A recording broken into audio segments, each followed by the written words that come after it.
Olá, paz a todos, tudo bem? Sejam bem-vindos mais uma vez ao Maná Eterno. Estamos aqui agora para falar sobre este grande herói da fé, o rei Davi, o grande rei Davi de Israel, o segundo rei da nação de Israel.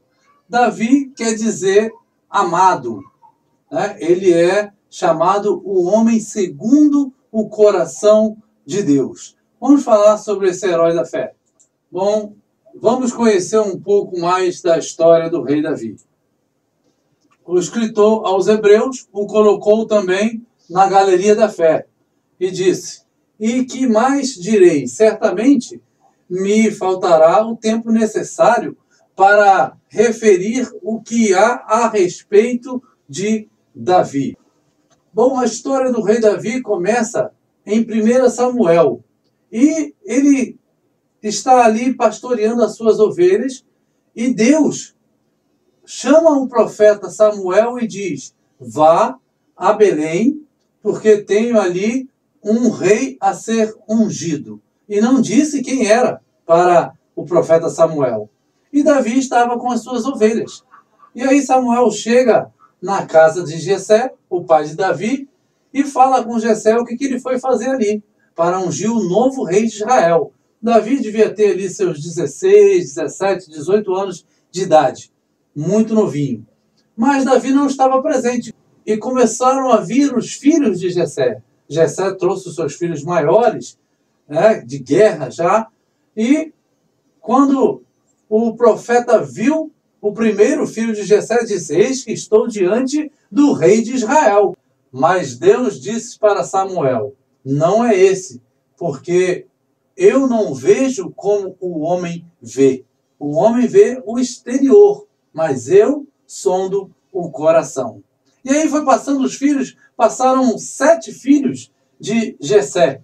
E aí não era ninguém. Samuel também ficou numa situação um pouco difícil, porque ele não conhecia ali a família, não sabia se tinha mais filhos ou não. E Jessé, por outro lado, também não citou o nome de Davi. E por fim, Samuel pergunta: "Você tem mais algum filho? Porque até aqui o Senhor me disse que não era nenhum desses seus filhos." Aí Jessé parece que fica pensando assim, então, acho que eu tenho mais um. Está lá no campo com as ovelhas. E aí Samuel fala: "Não nos sentaremos à mesa sem que antes este chegue para estar conosco." E aí mandam chamar Davi, e Davi vem sem saber o que está acontecendo. Aí o profeta Samuel unge ele perante todos os seus irmãos. Ele, que era desprezado, foi colocado o maior da casa do seu pai. Então ali, a partir dali, o Espírito Santo esteve com Davi. Passa a toda aquela história de Davi tocando harpa para que o rei Saul fique melhor, né, dos espíritos malignos. E aí chega ao tempo em que ele vai enfrentar o Golias, o grande gigante Golias. E aqui está a mensagem que está em 1 Samuel 17:45, que ele fala a célebre frase: "Davi, porém, disse ao filisteu: Tu vens contra mim com espada e lança e com escudo. Eu, porém, vou contra ti em nome do Senhor dos Exércitos, o Deus dos Exércitos de Israel, a quem tem afrontado." Então, essa posição de Davi, ele já estava ali no campo de batalha, falando com o gigante Golias.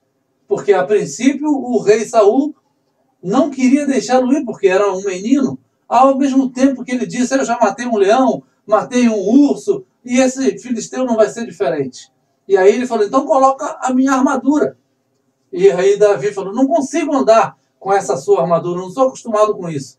E Davi desceu a enfrentar os gigantes somente com uma funda e 5 pedras. Mas só precisou usar uma pedra, que atingiu o gigante em sua fronte, e ele caiu, e Davi foi para cima dele, cortou o pescoço, cortou a cabeça e levantou, e todos os filisteus fugiram.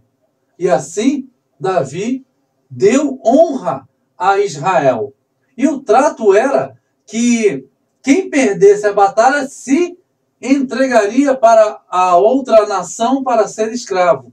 Mas os inimigos sempre, nunca cumpriram com a sua palavra. E eles correram e assim Israel foi atrás e matou a muitos dos filisteus e ganhou aquela batalha. E no versículo seguinte de Hebreus 11, versículo 33, Davi pode estar mencionado também com essa característica, os quais, por meio da fé, subjugaram reinos. Davi subjugou a muitos reinos em seu reinado de 40 anos. Ali por cerca de ano 1010 ao ano 970. Este possivelmente foi o tempo do reinado do rei Davi. Eu espero que você tenha gostado desse conteúdo. Que Deus abençoe a sua vida. A paz a todos.